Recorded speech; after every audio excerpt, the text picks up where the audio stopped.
साल 1905 है। हमारा भारत अंग्रेजों के राज के नीचे कराह रही है। हम आजादी के भूखे लोग हैं। हमारी आवाजें मिलकर अंग्रेजों के जुल्म के खिलाफ उठ रही हैं। हवा में असंतोष भरा है, जैसे आने वाले तूफान का अंदेशा हो। दशकों से हम आजादी का रास्ता शांति से ढूंढते रहे हैं। हमने अंग्रेजों के इंसाफ और उनके ज्ञान की दुहाई दी है, लेकिन हमारी बातें अनसुनी रहीं। हमारी सहन शक्ति की परीक्षा हुई है।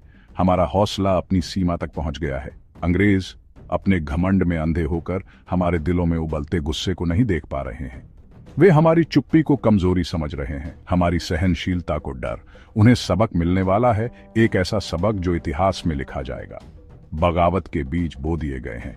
एक नया दौर शुरू हो रहा है, उग्र राष्ट्रवाद का दौर। आजादी की लड़ाई अब बदलने वाली है, अर्जियों और विनतियों से हटकर विरोध और अवज्ञा की ओर। हमारी लड़ाई साहस के रंगों से रंगी जाएगी। हमारी कुर्बानियां हमारी किस्मत लिखेंगी। 20 जुलाई 1905 को भारत की आत्मा पर एक घाव लगाया गया। भारत के वायसराय लॉर्ड कर्जन ने बंगाल के बंटवारे का ऐलान किया, एक ऐसा प्रांत जो हमारे अपने खून की तरह प्यारा था। अपनी कलम के एक झटके से उन्होंने हमें बांटने, हमारे हौसले को कमजोर करने की कोशिश की। बंगाल हमारे पुनर्जागरण का पालना, हमारी बौद्धिक और सांस्कृतिक विरासत का सोता, उसे टुकड़ों में बांट दिया गया। अंग्रेजों ने प्रशासनिक सुविधा का दावा किया, लेकिन हम उनके झूठ को समझ गए। ये हमारी एकता को तोड़ने, हमारे बढ़ाते राष्ट्रवाद को कुचलने की एक सोची समझी चाल थी। ये बंटवारा हमारे गाल पर एक तमाचा था। इसने पूरे देश में गुस्से की आग लगा दी।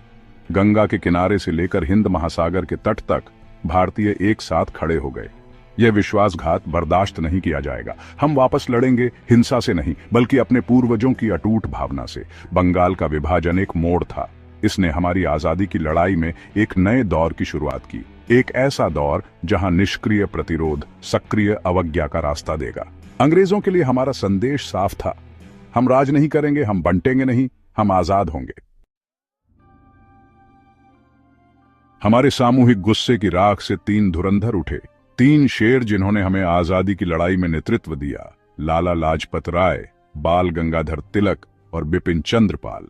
लाल बाल पाल, उनके नाम युद्ध का नारा बन गए, उनके आदर्श आशा की किरण। लाला लाजपत राय पंजाब केसरी, अटूट विश्वास और ओजस्वी भाषणों वाले व्यक्ति थे। उन्होंने आत्मनिर्भरता की भावना जगाई, हमें ब्रिटिश सामानों का बहिष्कार करने और स्वदेशी अपनाने का आग्रह किया। बाल गंगाधर तिलक, लोकमान्य लोगों के प्रिय, ने हम में स्वराज, पूर्ण स्वतंत्रता की भावना पैदा की। उनके शब्द हथियार थे, उनके